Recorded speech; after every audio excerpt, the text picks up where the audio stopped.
France-Afrique, tournée africaine de Macron, la consolidation de l'empire colonial, c'est notre grande interrogation.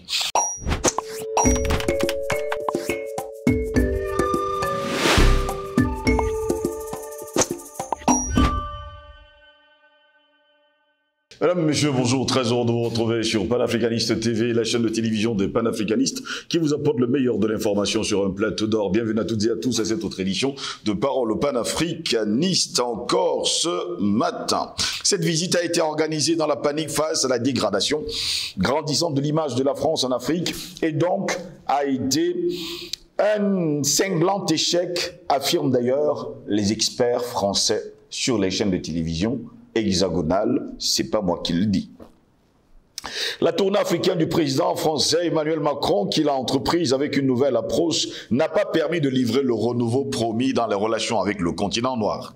La tournée, qui comprenait 4 pays, le Gabon, l'Angola, la République du Congo et la République démocratique du Congo, a une nouvelle fois mis en avant les dynamiques qui régule les relations du continent avec la France. Tandis que Emmanuel Macron, lors de sa première étape de sa tournée au Gabon, a déclaré que la période de la France-Afrique est maintenant terminée, les experts pensent que cette déclaration ne reflète pas la France. Ce sont les experts français qui le disent.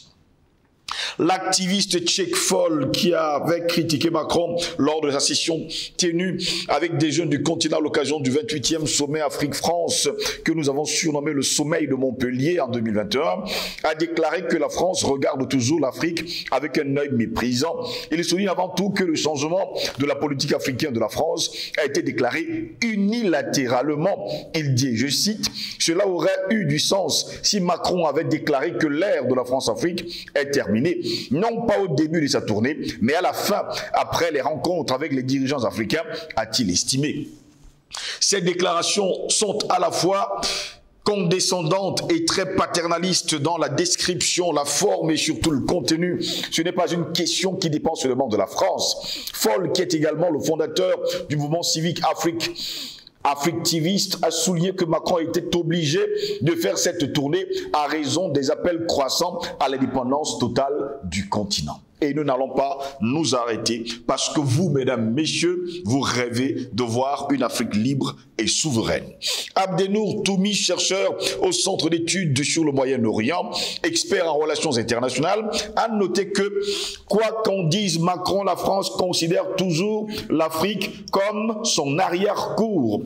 Toumi a décrit la visite de Macron en Afrique comme un fiasco complet et a fait les évaluations suivantes. Paris devrait revoir sa politique africaine, car désormais sur le continent, l'opposition anti-française est très forte. La jeunesse africaine a aujourd'hui la possibilité de choisir d'autres partenaires, pas seulement dépendants de la France. La France est très mal à l'aise avec la présence de la Russie, de la Chine et même de la Turquie sur le continent noir. Il semble que Paris soit en état de panique face à son image de plus en plus dégradée sur le continent. C'est pourquoi cette tournée de Macron a été extrêmement infructueuse. Et nous, de nous demander, France-Afrique, tournée africaine de Macron, la consolidation de l'empire colonial. Eh bien, pour répondre à nos questions, nous sommes avec Jonathan Batengene, enseignant de sociologie à l'Université de Douala. Il est notre invité ce lundi 13 mars de l'an de grâce 2023. Jonathan Batengene, bonjour, bienvenue à vous. Bonjour mon frère Goss, bonjour à tous les panafricanistes qui avancent courageusement, déterminés et résolus vers la victoire. Jonathan Batengene, nous parlons justement de cette tournée africaine de Macron. Eh bien, tout le monde sait, et d'ailleurs sont les experts français qui le disent, que c'était un cinglant échec. Mais pourquoi? Et qu'est-ce qu'il vient faire sur le continent africain? Déjà, prenons l'histoire totalement. Macron annonce le One Trade Summit au perron de la Maison Blanche à Washington lors de sa dernière visite. Ça veut dire que ça a été un échange, un point dans les échanges avec Joe Biden, son homologue États-Unis.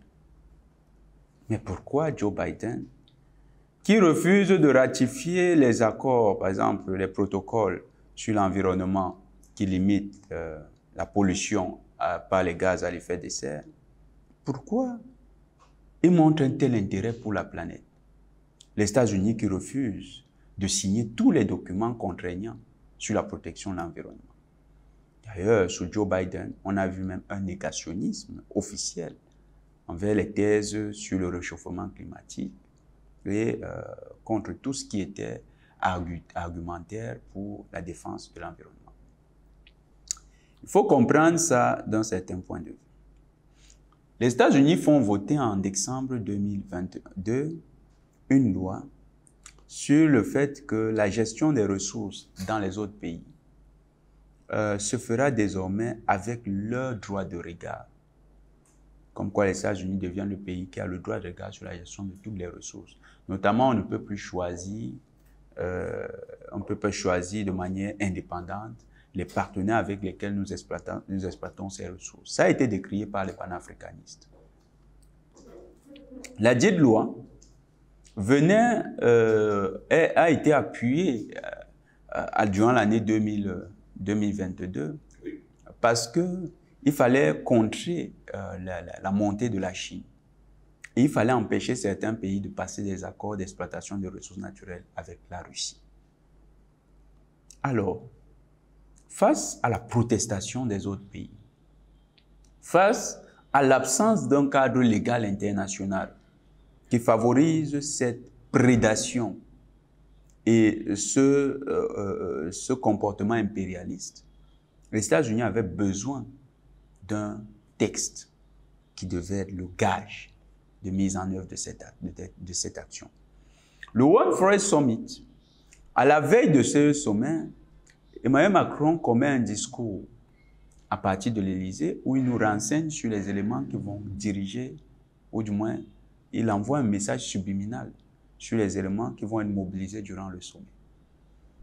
Il organise la conférence de presse et parle de l'idée d'une co-gestion des bases militaires. Idée tout à fait saugrenue quand vous regardez. Oui. Comment allons-nous co-gérer des bases militaires? Il a entendu que chaque fois qu'il y a une base militaire, c'est le pays le plus puissant qui gère la base militaire. Si vous êtes admis à avoir des effectifs dans la base et qu'on vous affuble de manière fantaisiste du statut de co-gestionnaire ou bien de co-gérant, c'est vraiment simplement du théâtre. Ça n'a rien de pratique parce que vous ne pouvez pas co-gérer une base. L'idée de co-gestion devait donc être une idée qui devait être promue durant le sommet. C'était ça l'objectif de la première communication d'Emmanuel Macron. Et donc, ça devait déboucher sur un narratif que nous avons déjà entendu. Souvenons-nous des documentaires des gens qui sont tout à fait un peu bizarres, comme Nicolas Hulot, tous ces gens qui se passent pour promoteurs de la défense de l'environnement. Au début de leur documentaire, ils ont toujours cette phrase: « Nous avons reçu la planète en héritage, nous devons la léguer aux générations futures et présentes. » Ça veut dire quoi? C'est une déclaration de copropriété. Ça veut dire que nous sommes tous copropriétaires de la terre. Ce qui est vrai, nous sommes les copropriétaires. Chacun a un morceau de terre, mais la terre en entier nous appartient à tous. C'est une déclaration de copropriété. Mais la déclaration de copropriété, cette fois-là, devait être suivie d'une déclaration de cogestion, ce qui devient tout à fait aberrant. Pourquoi? Parce que le principe de cogestion devient un principe à partir duquel le droit international, si il est érigé comme principe dans le droit international, il devient un principe de violation de la souveraineté de l'exploitation des ressources naturelles sur un territoire par un État donné. Donc, Emmanuel Macron organisait le One Forest Summit dans le but d'avoir, à la fin du sommet, une déclaration qui devait être signée par les États partis comme un élément qui envisage et garantit le droit de co-gestion. Principe qui devenait un principe de régulation, un principe de protection de l'environnement. Et qui devait donc venir compléter le dispositif légal interne, domestique aux États-Unis et permettre aux États-Unis de s'ingérer dans les affaires internes, notamment économiques, des pays qui partagent la forêt équatoriale en commun. Donc, c'était très bien pensé. Et quand vous regardez, les États-Unis avaient tout préparé. Le représentant, celui qui était le ministre des Forêts, c'est un Écossais. Lee White, c'est un Écossais qui est ministre des Forêts au Gabon. Et cet Écossais, Il a longtemps travaillé pour une fondation, pour une organisation qui est financée par la fondation de George Soros. Donc les États-Unis ont bien préparé ce coup depuis plusieurs années, depuis le début des années 80. Et ceci nous renseigne sur le fait que les États-Unis ont comme cible, d'ailleurs vous savez que c'est pourquoi nous avons eu cette affaire d'Ambazonie, parce que nous leur avons refusé le contrôle d'une bonne partie du golfe de Guinée. Ils ont comme cible le golfe de Guinée, particulièrement la zone de la forêt équatoriale. Pourquoi? Parce que cette zone est le deuxième poumon écologique de la planète Terre. Selon ce que nous disons, on ne sait pas si c'est le premier. On nous dit toujours que c'est le deuxième. Deuxième poumon écologique. Cette zone, au-delà de regorger la forêt, parce que toutes les ressources que nous disons tous les jours, là, nous disons, il y a le manganèse, il y a le coltan, il y a le... Tout ça, c'est dans la zone de la forêt. C'est encore inexploité là-bas. Donc, le principe de cogestion nous obligerait à avoir une approche commune avec eux dans la gestion de ces ressources encore inexploitées. Donc, c'est une manière subtile de maintenant récupérer la gestion et de nous interdire d'aller faire exploiter ces ressources par un partenaire qui serait un partenaire mieux disant. Vous voyez comment c'était très astucieux, mais ça avait des allures de sommet tout à fait neutre. Et il y avait la deuxième raison pour Emmanuel Macron. Il voulait revenir en Afrique centrale en adoubant le régime d'Ali Bongo.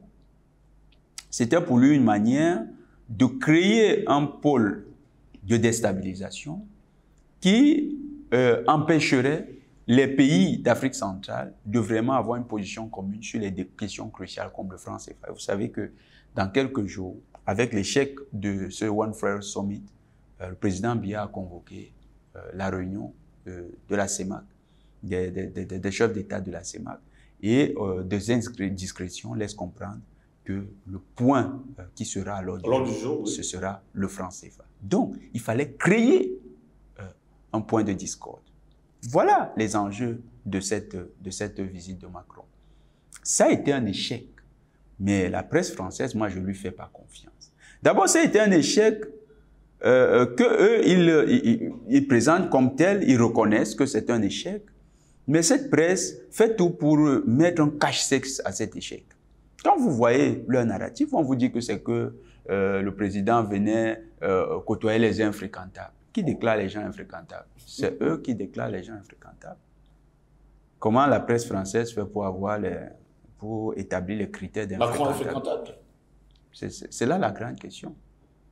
Comment eux, ils décrètent leurs critères d'infréquentabilité?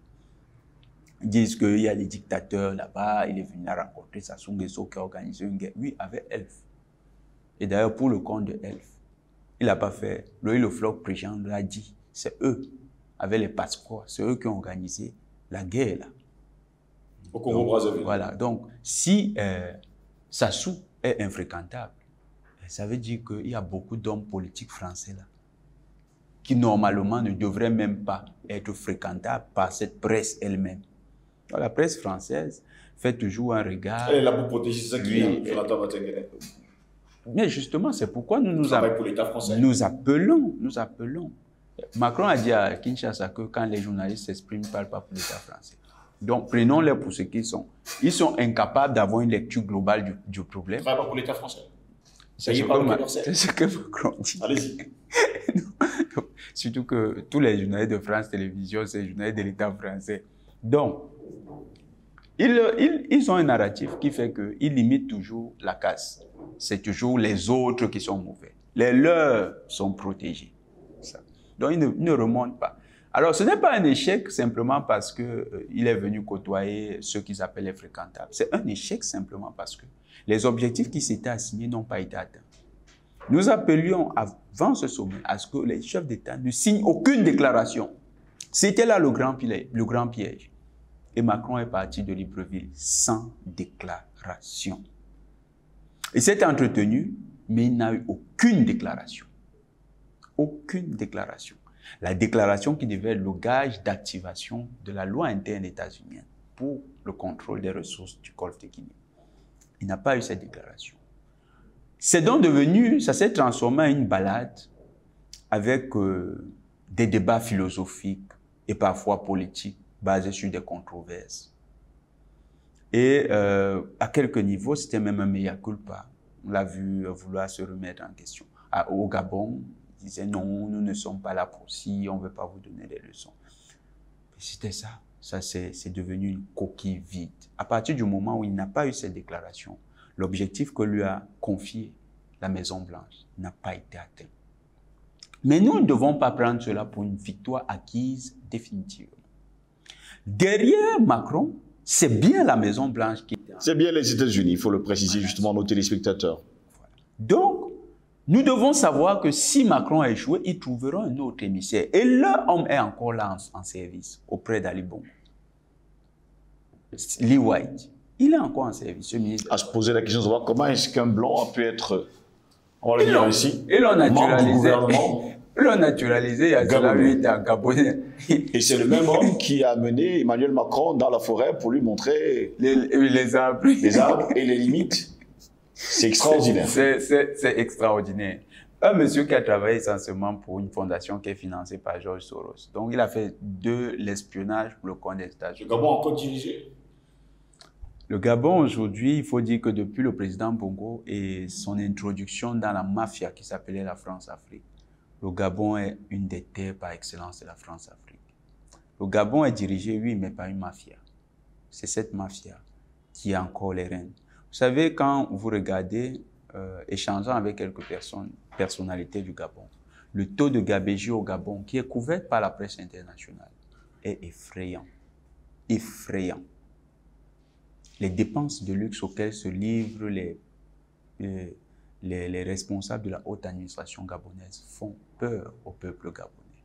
Le décalage entre les couches sociales et le fossé social est important. Le Gabon, c'est le pays où il y a une caporalisation par la franc-maçonnerie de toutes les sphères de la société, ce qui sclérose tout effort de revitaliser le pays. D'ailleurs, le président Bongo, Ali Bongo, quand il a voulu impulser de nouveaux changements, ça partit de la loge dont lui-même est membre, que les dynamiques de conservation de systèmes mafieux se sont mises en plan. Il n'est pas exclu que c'est parti de là qu'il a eu tous les problèmes qu'il a, y compris ses problèmes de santé. Donc, vous avez un pays qui est vraiment dans une situation tout à fait bizarre. Au cours de sa balade sur le continent africain, Emmanuel Macron a rencontré également des Africains qui lui disaient « Nous ne voulons plus de la France sur le sol africain ». Oh, ça c'était la plus belle des choses. C'est surtout à Kinshasa que nous avons eu les plus belles réponses. Le peuple congolais qui s'est réveillé. Nous avons eu également quelques réponses des sociétés civiles au Gabon avec New Power. On n'a pas également oublié du côté de l'Angola, où c'était encore plus virulent. Voilà. Avec notre frère, je dis au Gabon, avec notre frère Privan Gomo, qui est monté au créneau. Il a même d'ailleurs été arrêté et puis il a été relâché. Nous lui disons encore beaucoup de courage et à tous ses membres. Actuellement en surveillance, hein? Oui, il est en surveillance. Et nous lui demandons à lui et à tous les panafricanistes de continuer le combat. Nous ne pouvons pas rester calmes. Il faut que le Gabon bouge, il faut que le Gabon redevienne un pays normal de l'Afrique, comme les pays comme le Mali. Vous savez, c'est là où on avait le moins d'espoir que l'espoir finalement renaît. Donc le Gabon, c'est un pays où il renaît notre espoir. Et nous nous disons que le panafricanisme va casser les barrières de la France-Afrique au Gabon. En Angola, c'est un cas qui est très intéressant parce que la géopolitique à partir de la France en Afrique centrale part de l'Angola jusqu'au Tchad. Et c'est à partir de là qu'elle se projette sur l'Afrique de l'Ouest. Pourquoi? L'Angola, c'est le territoire à partir duquel la France joue la déstabilisation des pays comme le Mozambique, comme la RDC, le Rwanda, le Centrafrique, parce que l'Angola joue un rôle... On veut briser, on le dit comme ça, la force de la CEAC, qui pourrait devenir un État et créer une seule et unique monnaie. Tout à fait. Ça, c'est les enjeux. Mais il y a aussi le contrôle des ressources importantes du Golfe de Guinée. Vous savez, le Golfe de Guinée, c'est 25% de potentiel de ressources en hydrocarbures de la planète. 25%. Ça, c'est ce qui a déjà été éprouvé. C'est ce qui a déjà été découvert. On ne sait pas ce qui reste encore à découvrir. ça pourrait être beaucoup plus que 25%. Comprenez que donc les enjeux sont majeurs. La France déploie un important dispositif. D'ailleurs, les plus grandes exploitations pétrolières françaises, c'est en Angola. Oui. Donc, il faut que ces sociétés civiles travaillent véritablement, se réveillent et continuent avec leur action sur le terrain. Ouvrent un front véritable contre la France-Afrique, tous les réseaux de la France-Afrique, pour que nous ayons une véritable indépendance en Afrique centrale.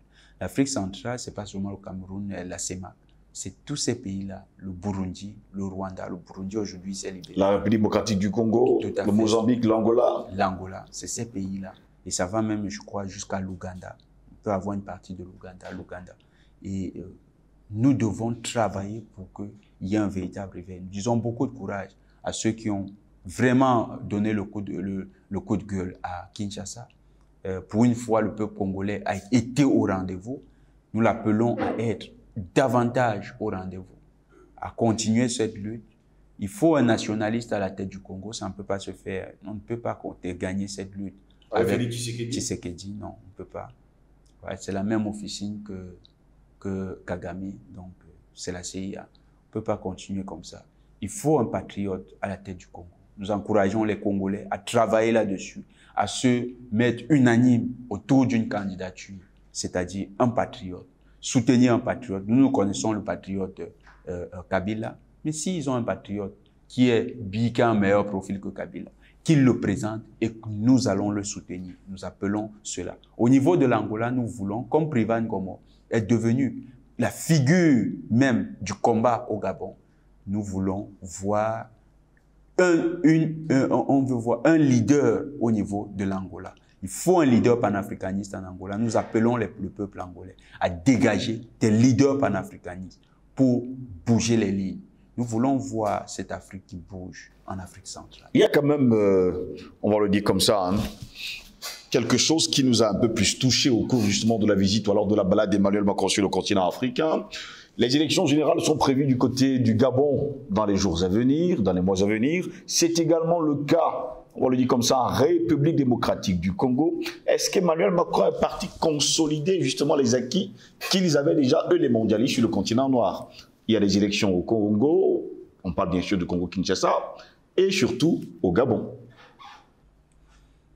Il y a des zones où il est allé pour consolider. Au Congo, il y est allé parce que de plus en plus, il y a une controverse. La France, pendant un certain temps, a joui d'un statut privilégié en RDC. Et sous Tshisekedi, avec la dégradation de la situation sécuritaire à l'est du Congo et l'implication de la France dans la dégradation de cette situation, le peuple a pris conscience de ce que la France n'est pas ce pays admiratif et admirable qu'ils avaient imaginé. Le peuple s'est levé, le peuple a commencé à demander un changement de rapport avec la France. Donc Emmanuel Macron est arrivé un peu à Kinshasa comme un sapeur-pompier. Il venait en sapeur-pompier, mais il s'est transformé encore en pyromane parce qu'il a plus mis de l'huile au feu que versé de l'eau.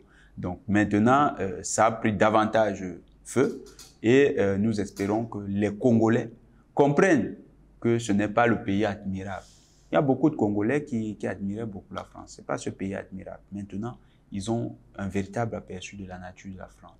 Ils savent surtout que les armes qui avaient été achetées par le président Tshisekedi n'ont pas pu atterrir à Kinshasa parce que les pilotes étaient français et que la France a fait respecter le principe d'embargo face à dans un pays qui est considéré comme un partenaire de la France et qui a des difficultés sécuritaires. Vous l'empêchez d'acquérir les armes. Ça veut dire quoi? Ça veut dire que vous voulez en fait qu'il y ait l'insécurité. Les populations ont justement accusé Emmanuel Macron d'entretenir et de financer le M23. Oui, l'Union européenne, où Emmanuel Macron est une des figures de proue, un des acteurs de poids. L'Union européenne a accordé un financement au Rwanda, lequel financement lui permet d'acheter des armes. C'était d'ailleurs un financement destiné à l'achat des armes. C'est, je crois, dans les 15 milliards ou 15 millions de dollars. Et le Rwanda a acheté ces armes. Ces armes, c'est pour faire quoi? Le Rwanda a en guerre avec quel pays? Le Rwanda avait en guerre sur quel front? C'est des armes pour le M23. Il est clair que ce peuple n'a pas tort. Ces armes vont aller pour le M23. Le M23, c'est une unité d'élite de l'armée rwandaise. Aujourd'hui, c'est prouvé. Et donc, cette unité d'élite, c'est une unité d'élite avec capacité de projection à l'extérieur. Elle est constituée d'un ensemble d'acteurs qui officient également dans l'armée rwandaise. Et ces acteurs-là agissent en petit nombre. Vous savez que le propre des unités d'élite, c'est d'agir en très petit nombre. Donc, ils agissent en petit nombre et sur des surfaces importantes. Et ils réussissent à créer de véritables difficultés à l'armée congolaise, FARDC. Donc, c'est ce crédit qui favorise l'armement du Rwanda. Pour nous, c'est considéré comme un appui direct au M23. Et le peuple congolais n'a pas tort de le penser. Merci à vous, Jonathan Matengele, d'avoir été avec nous encore ce matin. C'est moi qui vous remercie, mon frère Ngos. Il y a une seule conviction que nous nourrissons. Le combat va être difficile, mais la victoire est certaine. Et la victoire, on l'a déjà et nous vivons dans la victoire. Au plaisir de vous retrouver très prochainement, mesdames, messieurs, pour une nouvelle édition de Parole panafricaniste. Nous vous souhaitons de passer une excellente semaine. Bonne journée à toutes et à tous.